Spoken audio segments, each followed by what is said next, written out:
Hello, my name is Anna, and I am a nurse practitioner student.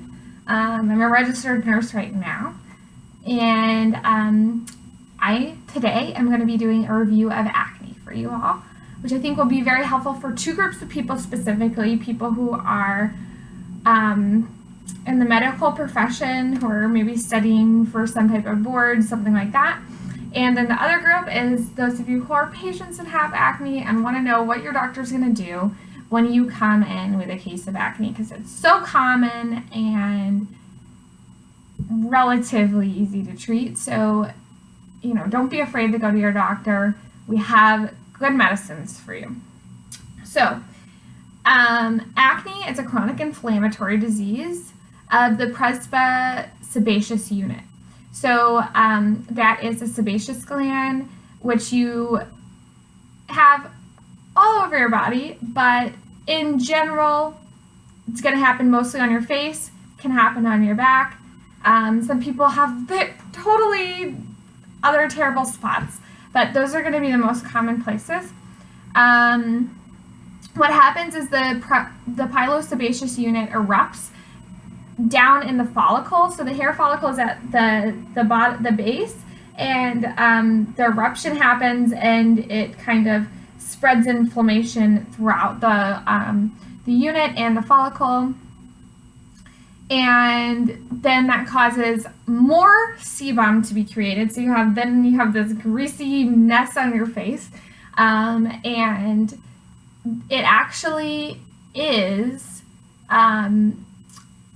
a bacteria, virus, infectious agent, which is called Probacterium acne. So that's where we get the term acne, is actually from the infectious agent. Along with sebum production, we're going to have a hyperkeratinization, which means that the skin is going to keep producing layers to try to get rid of the inflammation really, really fast. And what that creates is flaking and peeling. And then the goal of coming in for treatment for acne is to prevent scarring, to help with your psychiatric health. Nobody feels super, super happy when they wake up with a face full of acne. And then resolution of the lesions, because believe it or not, if you're having bleeding and that kind of stuff, it's going to open your skin up to even more infections.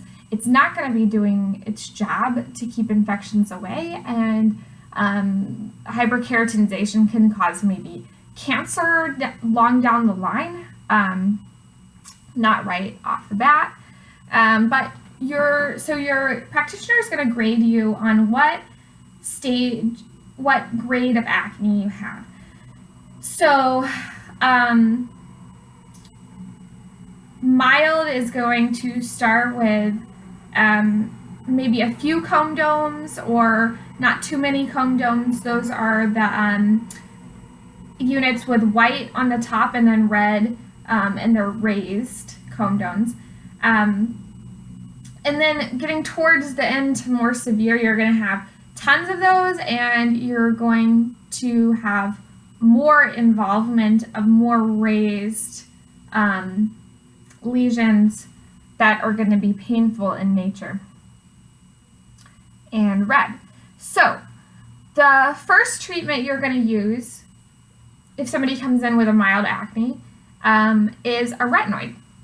And a retinoid is a topical medication that prevents comedones and targets inflammation. So you can use it in inflammatory and non-inflammatory, and it will help no matter what.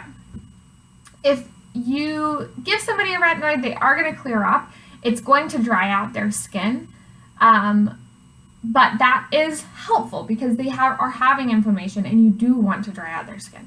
So just let them know that it's probably going to be used twice a day, and their skin's going to feel kind of like leathery and dry. So then if the retinoid's not and retinoids, the most common one is treatin, and then tarzoline, and then adolaptine. Those are the three most common, but Triatin is going to be the most common. And that's the generic names too. So if that's not working, you want to add a benzoyl peroxide. And some practitioners are going to start out with using the benzoyl peroxide in the beginning, and that is fine too. The benzoyl peroxide is a bactericidal agent, so it's going to kill the acne.